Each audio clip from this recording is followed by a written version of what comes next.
अस्सलाम वालेकुम स्टूडेंट्स। आज हमने अपने चैप्टर नंबर 4 जो कि रोटेशनल एंड सर्कुलर मोशन था उसकी एग्जांपल्स को डिस्कस करना है। इसके लिए अगर आप अपनी बुक में देखें तो आपकी बुक का पेज नंबर है 55 और वहाँ पर चैप्टर नंबर 4 की एग्जांपल नंबर 4.1 गिवन है। ठीक है, सो चैप्टर नंबर 4 और एग्जाम्पल नंबर 4.1 हमने डिस्क्राइब करनी है अभी। ठीक है, अच्छा, एग्जाम्पल नंबर 4.1 को देखा जाए तो सबसे पहले वो आपसे कह रहा है in a workshop a bicycle tyre of radius 33.1 centimetre. ठीक है, नंबर 1 सबसे पहले हम गिवन डाटा लिखते जाते हैं जो कुछ हमें गिवन है। तो उसके लिए उसने हमें कहा है कि रेडियस की वैल्यू जो है वो है 33.1 सेंटीमीटर, यानी कि रेडियस कैसा यूनिट मीटर होता है तो आप कन्वर्ट कीजिए 33.1 इंटू 10⁻⁻² मीटर्स आ जाएगा। ठीक है, is rolled across the level floor with initial velocity of 6.8 metres per second. इसकी जो इनिशियल वेलोसिटी है that is 6.8 metres per second. ठीक है, 80 है साथ में। अच्छा, assuming the constant angular acceleration the tire comes to rest at a distance of 74.8। Distance की वैल्यू 74.8 मीटर है। The tyre comes to rest, इसका मतलब है इसकी फाइनल वेलोसिटी जो है वो ज़ीरो हो जाएगी। ठीक है, अच्छा, अब अगर यहाँ पे कोई ये सोच रहा है कि कम्स टू रेस्ट से हमें ये तो पता चल गया कि फाइनल वेलोसिटी ज़ीरो है, लेकिन आपने ओमेगा एफ क्यों लिखा है? तो देखें, टायर जो है वो रोटेशनल मोशन में मूव कर रहा होता है ना, तो रोटेशनल मोशन में जो ऑब्जेक्ट की वेलोसिटी होती है उसे हम एंगुलर वेलोसिटी कहते हैं। तो टायर रोटेट करते करते रेस्ट पे आ रहा है तो इसलिए हम कहेंगे कि इसकी एंगुलर वेलोसिटी ज़ीरो हो गई है। ठीक है, देन आपसे कह रहा है determine initial angular velocity of the tyre. तो नंबर 1 आपने इनिशियल एंगुलर वेलोसिटी कैलकुलेट करनी है। नंबर 2 पर आपसे कह रहा है total number of revolution it made before coming to rest. Number of revolution को हम n से रिप्रेजेंट कर लेते हैं। इसके बाद कह रहा है angular acceleration of the tyre. Angular acceleration को हम अल्फ़ा से रिप्रेजेंट करते हैं। और लास्टली वो आपसे कह रहा है the time it took before coming to rest. Number D पे जो है वो आपने इसका टाइम कैलकुलेट कर लेना है। ठीक है, अपने इस न्यूमेरिकल को सॉल्व करने के लिए पार्ट नंबर 1 में देखें, आपको इनिशियल वेलोसिटी कैलकुलेट करनी है ना। तो ए पार्ट के लिए हमें पता होता है कि इक्वेशन होती है v is to r omega, यानी कि लीनियर और एंगुलर वेलोसिटी के दरमियान में ये रिलेशनशिप होता है। आपने एंगुलर वेलोसिटी लेनी है तो हमारे पास आ जाएगा v/r। v की वैल्यू हमारे पास गिवन है, क्या है? 6.80 मीटर्स पर सेकेंड। और r की वैल्यू क्या है जी? 33.1 इंटू 10⁻²। सिंप्लीफाई कर लेंगे तो हमें मिल जाएगा ओमेगा आई, यानी कि इनिशियल एंगुलर वेलोसिटी। बारी बारी सिंप्लीफाई करके लिखते हैं तो 6.80 डिवाइडेड बाय 33.1 एक्सपोनेंट -2। तो आप इसे सिंप्लीफाई करें तो आपको मिल जाएगा 20.54 हमारे पास एंगुलर वेलोसिटी आ जाएगी। एंगुलर वेलोसिटी के लिए रेडियंस पर सेकंड हमारे पास इसका यूनिट होता है। ठीक है, नेक्स्ट वो कह रहा है कि हमने नंबर ऑफ़ रेवोल्यूशन सॉल्व करने हैं। तो देखें, जब भी कोई भी ऑब्जेक्ट 1 कंप्लीट रेवोल्यूशन कवर करता है ना, तो 1 कंप्लीट रेवोल्यूशन में जो वो टोटल डिस्टेंस कवर करता है वो सरकमफेरेंस ऑफ द सर्कल के इक्वल कवर करता है। तो हम कहते हैं S is equals to circumference of the circle. ठीक है, ऑफ सर्कल, और सरकमफेरेंस ऑफ द सर्कल होता है 2πr। अब देखें, ये बात हम कर रहे हैं कि हम 1 कंप्लीट रेवोल्यूशन में, यानी कि जब टायर 1 कंप्लीट रेवोल्यूशन करेगा तो वो जो टोटल डिस्टेंस कवर करता है वो टायर जो है वो सर्कुलर पैटर्न में मूव कर रहा होता है, तो total distance circumference of the circle के इक्वल करता है, यानी कि यहाँ पे n की जगह 1 आ जाएगा। अगर मैं मैथमेटिकली लिखना चाहूँ तो मैं यहाँ लिख सकती हूँ ना n2π का मतलब है जब 1 कंप्लीट रेवोल्यूशन है तो 1 टाइम्स ऑफ 2πr हो जाएगा, जब 2 रेवोल्यूशन है तो 2 टाइम्स ऑफ 2πr हो जाएगा। अगर आपने n सॉल्व करना है तो हमारे पास फार्मूला बन जाएगा s divided by 2πr। s total distance है, आपको गिवन है 74.8, 2 multiplied by 3.14 multiplied by r की वैल्यू आपको बुक में गिवन है 33.1 into 10⁻² metre equals to n आ जाएगा। इन वैल्यूज़ को हम सिंप्लीफाई करके अपना आंसर लिखेंगे तो 2 मल्टीप्लाइड बाय 3.14 और अगेन आप इसको मल्टीप्लाई कर लें 33.1 एक्सपोनेंट -2 के साथ। तो बच्चों ये आंसर आ जाता है 2.07868 इक्वल्स टू n। देन आप इसको सिंप्लीफाई कर लें, 74.8 डिवाइडेड बाय 2.07868, तो मेरे पास इसका फाइनल आंसर आ जाता है 35.984 नंबर्स ऑफ रेवोल्यूशन का। ठीक है, नेक्स्ट अगर आप देखिए तो हमारे पास सी पार्ट में वो आपसे कह रहा है कि आपने एंगुलर एक्सेलरेशन यानी कि अल्फ़ा लेना है। अब अल्फ़ा सॉल्व करने के लिए आप अपने डाटा को यूज़ के अपने डाटा को देख के कोई भी इक्वेशन ऑफ मोशन यूज़ कर सकते हैं। हम यहाँ पे third equation of motion use करते हैं जो कि होती है 2AS होता है ना हमारे पास, तो हम कहेंगे 2 alpha theta divide by VF का स्क्वायर यानी कि ओमेगा F का स्क्वायर माइनस ओमेगा I का स्क्वायर। अगर हम लीनियर फॉर्म में देखें तो इक्वेशन होती है 2AS equals to VF square minus VI का स्क्वायर। एंगुलर फॉर्म में देखें तो 2 alpha theta equals to omega F का स्क्वायर माइनस ओमेगा I का स्क्वायर आ जाएगा हमारे पास। ठीक है, आपने अल्फ़ा लेना है तो सिंप्लीफाई कर लें, ओमेगा F का स्क्वायर माइनस ओमेगा I का square divide by 2 times of theta. अगर इस इक्वेशन के अंदर बारी बारी हम वैल्यूज़ पुट करना शुरू करें तो देखें डाटा में ओमेगा F भी गिवन है, ओमेगा I भी गिवन है, 2 तो है ही कांस्टेंट। थीटा की वैल्यू आपको लेनी है। थीटा की वैल्यू आप कैसे कैलकुलेट करेंगे कि हमने नंबर ऑफ़ रेवोल्यूशंस तो ये कैलकुलेट कर लिए हैं ना, और हमारा जो आंसर है वो रेडियंस पर सेकेंड में होना चाहिए, ये रेडियंस में होना चाहिए। तो हम यहाँ से थीटा के लिए लिखेंगे फॉर कैलकुलेटिंग थीटा। हम पहले उसको सॉल्व कर लेते हैं कि जो हमारे नंबर ऑफ़ रेवोल्यूशंस हैं 35.984, इसको मल्टीप्लाई कर लेते हैं 2 पाई के साथ, क्योंकि 1 कंप्लीट सर्कल में 2 पाई रेडियंस होते हैं। ठीक है, इसको आप सिंप्लीफाई कर लें तो हमारा आंसर जो है वो रेडियंस में आएगा 35.984 मल्टीप्लाइड बाई 2 मल्टीप्लाइड बाई 3.14। आप इसे सिंप्लीफाई करेंगे तो हमारे पास आंसर आ जाएगा 225.97 रेडियंस। ठीक है, थीटा की वैल्यू आ जाएगी। अब इसको उठाकर पुट कर लें तो हमारे पास आ जाएगा 0 का स्क्वायर माइनस ओमेगा I है 20.54 का square divided by 2 times of 225.97। बारी बारी इन सारी वैल्यूज़ को हम सिंप्लीफाई कर लेते हैं। 20.54 का स्क्वायर तो हमारे पास आता है 421.8916 और डिवाइड में 2 मल्टीप्लाइड बाय 225.97।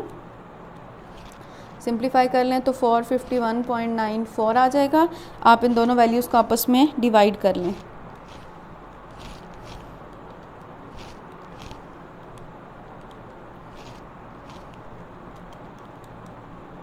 तो हमारे पास अल्फ़ा की वैल्यू आ जाएगी 0.9335 रेडियंस पर सेकेंड स्क्वायर। नेक्स्ट जो है वो हमारे पास इसका डी पार्ट है, और डी पार्ट में आपने टाइम कैलकुलेट कर लेना है। ठीक है, और टाइम कैलकुलेट करने के लिए आपने first equation of motion use करनी है। इक्वेशन ऑफ मोशन होती है omega F is equals to omega I plus alpha T. ठीक है, first equation of motion linear form में देखें तो होती है VF is equals to VI plus AT। ठीक है, अब इस इक्वेशन में आपने T सॉल्व करना है तो आप वैल्यूज़ को रीअरेंज कर लें। हमारे पास आ जाएगा omega F minus omega I divide by alpha. 0 minus omega I की वैल्यू हमने सॉल्व की थी 20.54 और डिवाइड में हमारे पास आ जाएगा अल्फ़ा। अल्फ़ा की वैल्यू है 0.9335 इक्वल्स टू T आ जाएगा। इस सारी वैल्यूज़ को अगर आप अपने सॉल्व कर लेंगे तो हमारा आंसर आ जाएगा 2.003 सेकेंड्स। ये हो गया हमारे पास टाइम। ठीक है, सो ये थी हमारी एग्जाम्पल नंबर 4.1 और आपकी बुक का पेज नंबर 60 है।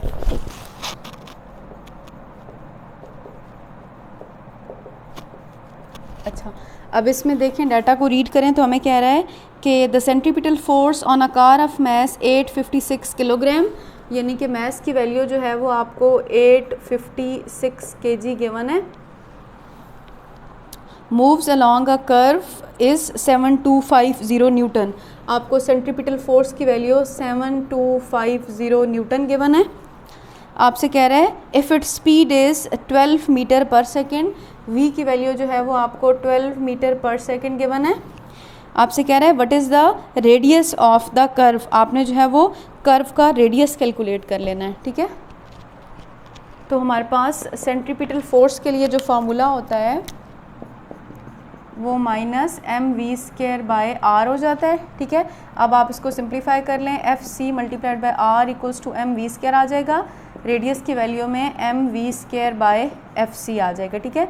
माइनस यहाँ पर भी था, माइनस यहाँ पर भी था, माइनस मैस की वैल्यू हमारे पास है 856, वेलोसिटी का स्क्वायर इज़ 12 का स्क्वायर, और सेंट्रीपिटल फोर्स की वैल्यू है हमारे पास 7250, ठीक है। सेंट्रीपिटल फोर्स जो है वो हमेशा नेगेटिव ली जाती है, तो ये वाला नेगेटिव और ये नेगेटिव आपस में कैंसिल हो जाएगा। इक्वेशन को सिंप्लीफाई करके आप अपना आंसर लिख लेंगे। 12 का स्क्वायर हमारे पास 144 होता है, और इसको आप मल्टीप्लाई कर लें 856 के साथ, तो आपका आंसर आ जाएगा 123,264 डिवाइड बाय 7250, ठीक है।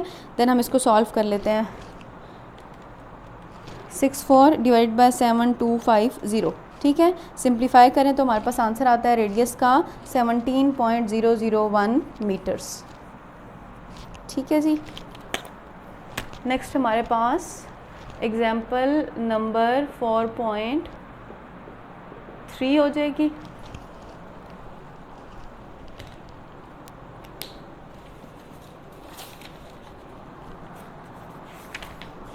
एग्जाम्पल नंबर 4.3 के लिए आपकी बुक का पेज नंबर 66 है, और पेज नंबर 66 पर देखें एग्जाम्पल में वो कह रहा है what is the angular momentum.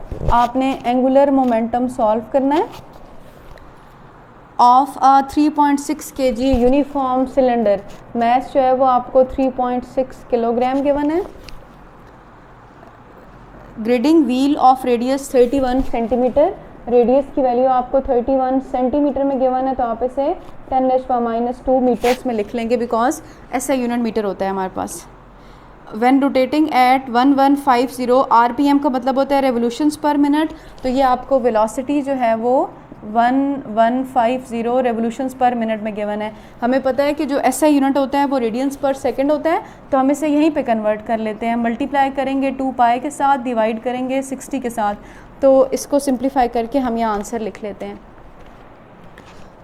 1150 multiplied by 2 multiplied by 3.14 करेंगे और डिवाइड इट विथ 60, तो आपका आंसर आ जाएगा 120.36, ठीक है, रेडियंस पर सेकंड में आंसर आ जाएगा, ठीक है। नेक्स्ट वो आपसे क्या कह रहा है क्वेश्चन में,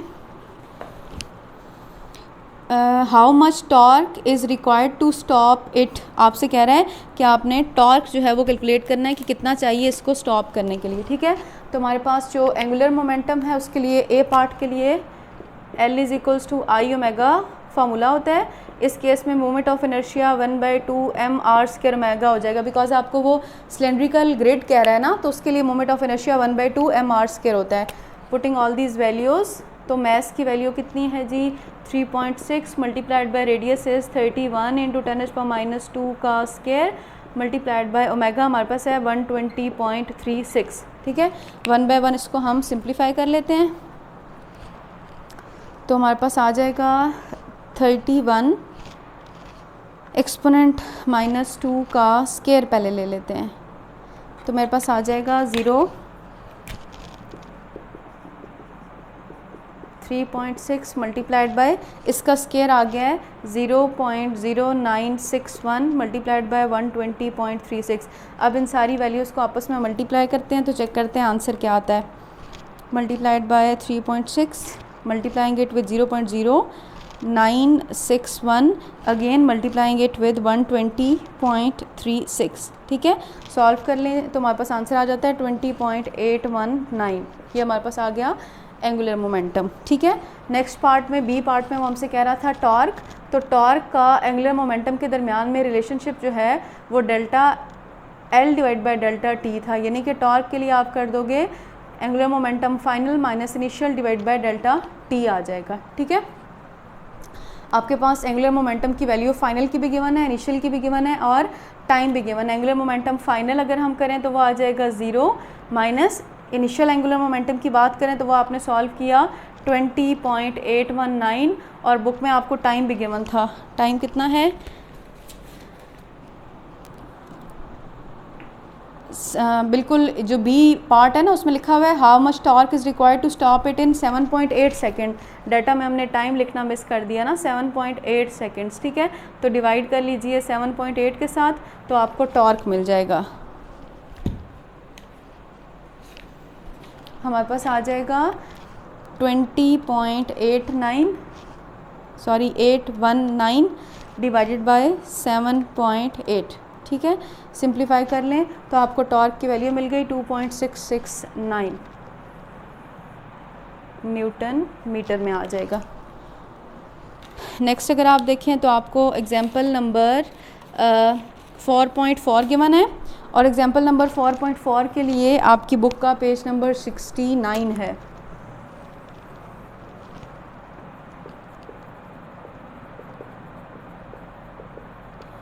डाटा को नोट करें तो हमें वो कह रहा है कि G N 80 kg astronaut, mess की वैल्यू जो है वो आपको 80 किलोग्राम गिवन है, ठीक है। Stands in the rim of a rotating ring shaped space station providing him sufficient artificial gravity, g की वैल्यू 9.8 है जी, ठीक है। If the radius of the space station is 1.8 kilometre, radius की value जो है वो 5 किलोमीटर 1.5 किलोमीटर्स, तो हम जो है वो 1.5 इंटू 10⁻³ मीटर लिख लेंगे, बिकॉज ऐसा यूनिट मीटर्स होता है, ठीक है। अच्छा, कह रहा है calculate its angular velocity, angular velocity यानी कि ओमेगा आपने सॉल्व करना है। नेक्स्ट आपसे कह रहा है द टाइम पीरियड, आपने इसका टाइम पीरियड लेना है। नेक्स्ट आपसे कह रहा है आपने इसकी फ्रीक्वेंसी लेनी है। तो ये जो हमारा स्पेस स्टेशन वाला टॉपिक था, इसमें हमने जो ओमेगा है उसका फार्मूला पढ़ा था √g divided by r। Values को पुट कर लें तो 9.8 divide by r is 1.5 into 10⁻³, ठीक है।